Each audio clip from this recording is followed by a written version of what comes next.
Je m'intéresse à la question des différences culturelles et aux synergies, aux performances depuis une petite vingtaine d'années. Je suis sociologue, j'ai fait des travaux de recherche avec un homme qui s'appelle Renaud Saint-Saulieu et j'avais fait une thèse de doctorat sur l'expatriation.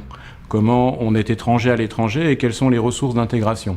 Puis ensuite, j'ai commencé ma carrière professionnelle dans le monde du pétrole, puis ensuite d'une grande entreprise cosmétique, L'Oréal, où j'ai occupé des fonctions de praticien en ressources humaines. Et parallèlement à ça, je me suis toujours attaché à être au contact de publics différents. J'enseigne, je publie des travaux avec de nombreux collègues, dont Evald Moutabazi, avec qui j'ai écrit 2 livres récents sur le thème de l'interculturel. Si je devais définir le management interculturel d'une formule, je la choisirais chez un monsieur qui a écrit jusqu'à près de 102 ans et qui est une des plus grandes figures de notre paysage intellectuel, Claude Lévi-Strauss. Ce grand ethnologue s'est attaché toute sa vie à aller à la rencontre des différences. Et il y a une formule que je trouve magnifique, il nous dit « L'important n'est pas d'ouvrir les autres à la raison, mais de s'ouvrir à la raison des autres ». C'est ce que chaque jour je me demande à moi-même de réaliser. Et je crois que c'est un des engagements en responsabilité des lignes managériales. Ne pas chercher à ouvrir les autres à la raison, mais s'ouvrir à la raison des autres. Face à la question des différences en management, il y a une première approche, c'est d'imposer un modèle. C'est une approche que j'appelle monoculturelle. On assimile du haut vers le bas et on tente à chaque fois que quelqu'un rentre dans nos équipes de lui imposer ce que nous sommes. On l'assimile.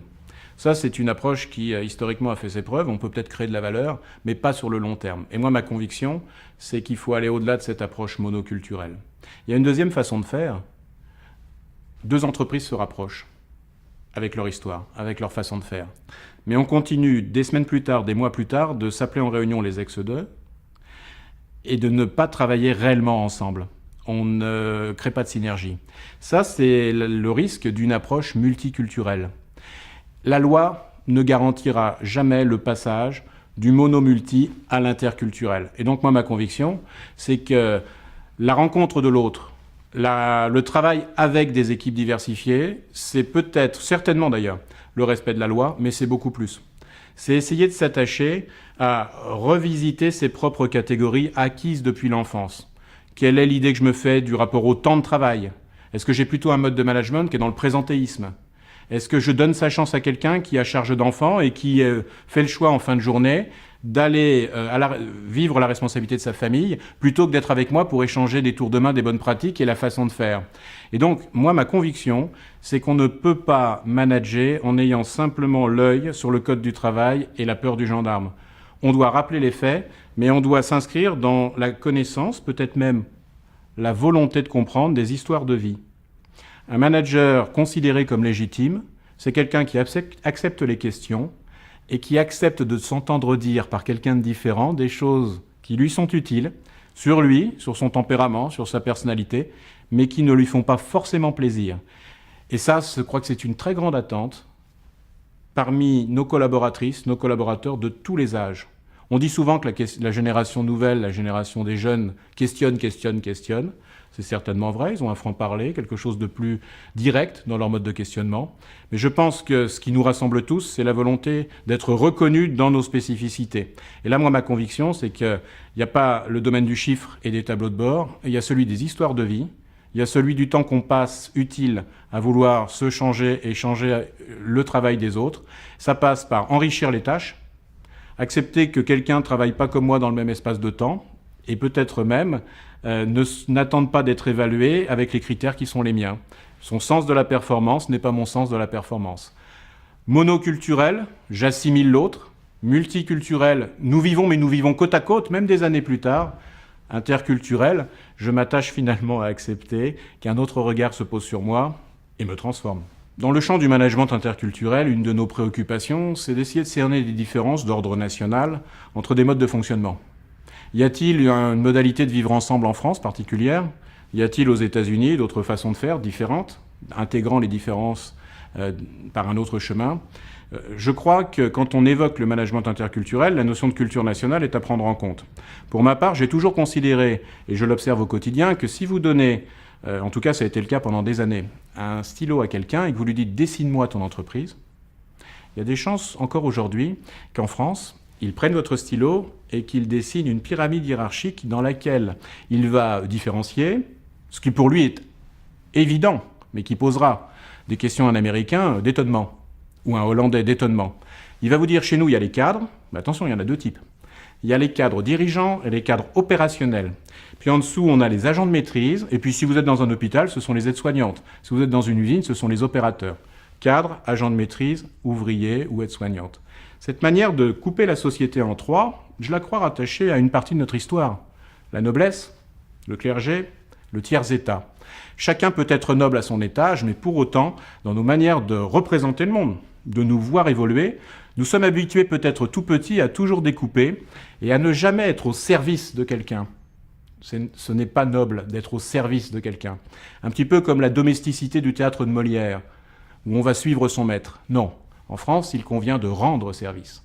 C'est-à-dire que ce qui fait la force et la noblesse de notre organisation, c'est qu'elle soit utile à la société. Eh bien, vous voyez, là, on est dans une clé de découpage. La société traditionnelle française, l'industrie française, a été fondée sur des entreprises qui marquaient des différences entre cadres, agents de maîtrise et ouvriers. On peut penser aux messes des officiers qui, derrière, renvoient à la salle de restauration des cadres.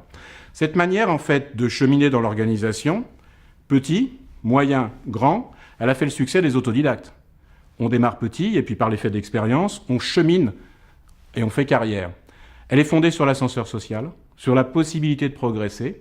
Elle est fondée sur le rang, le statut et le mérite. Tout part depuis l'école. Pour donner sa chance à quelqu'un, par l'éducation et le progrès, de lui rendre justice à ce qu'il est. Ça, c'est une façon qui aujourd'hui peut être en décalage avec certaines attentes nouvelles. Et en tout cas, qui surprend toujours beaucoup des personnes qui viennent d'autres pays. Un Américain, sans vouloir généraliser de manière hâtive, attention aux stéréotypes, un Américain ne sera peut-être pas dans une logique hiérarchique pyramidale tout de suite. Il ne considérera peut-être pas que sa carrière est faite pour toute une vie. Lui, il va avoir très tôt, très jeune, l'habitude peut-être d'être mobile géographiquement davantage, de signer des contrats et de vouloir en fait que sa carrière se déploie chez plusieurs employeurs. On voit là en fait une différence, mais qui pose juste un cadre général d'organisation de la société. Je renvoie ici aux travaux extrêmement intéressants d'un sociologue français qui s'appelle Philippe Diribarne et son ouvrage « La logique de l'honneur », dans lequel il regarde au terrain les différences entre un modèle français fondé autour de l'honneur. L'important est de ne pas déchoir. On est au-dessus ou en dessous de quelqu'un et ça a sa logique. Un modèle du contrat à l'américaine, dans lequel on va signer des morceaux de vie, on va signer des engagements réciproques. In God we trust sur les billets de banque américains, c'est-à-dire l'importance d'un certain nombre d'éléments de religion, de religiosité, d'engagement. Le salut est à conquérir ici et maintenant. Et puis Philippe Diribarne s'attache à développer un autre modèle qu'il a observé davantage dans des pays comme la Hollande. Et il va nous parler non pas de la loyauté et de l'honneur, non pas du contrat, mais du consensus. C'est un modèle dans lequel, en Hollande par exemple, il observe ceci, on s'attache à peser chacun des avis et à rassembler autour d'une formule d'équilibre ce consensus. Et cet homme a de magnifiques pages. Il nous renvoie à quoi? À l'histoire de la Hollande. C'est un pays qui s'est formé par assemblée, par région, par royaume successifs, faisant face à un grand péril, l'envahissement des eaux. On voit bien que derrière ces notions historiques, au cœur de l'activité de nos organisations, résonnent en chacun d'entre nous des modèles. L'important, c'est de savoir qu'on peut tous les dépasser, et nous ne sommes jamais le produit ou le fruit d'une seule culture nationale. Si vous avez dans votre bureau un jour un Américain qui vous dit « Moi je suis Américain, mais je suis aussi Indien », et il vous sort 2 passeports, et il est dans votre bureau. Il prend son passeport américain et il vous dit « Ça, c'est l'humanité dans l'enfance, c'est Walt Disney ». Et puis il vous le dit avec sourire. Puis il prend le passeport indien et il vous dit « Ça, c'est l'enfance de l'humanité ». Et puis il rapproche les 2 passeports et il vous dit « Moi, je suis tout ça ». Eh bien, nous sommes autant d'identités métissées, bricolées, dans lesquelles on doit se donner absolument comme enjeu de dépasser les stéréotypes et d'une certaine manière faire de notre histoire quelque chose qui est un chemin inventé ensemble. Ce chemin inventé ensemble, avec beaucoup de collègues avec lesquels je travaille, je le nomme interculturel.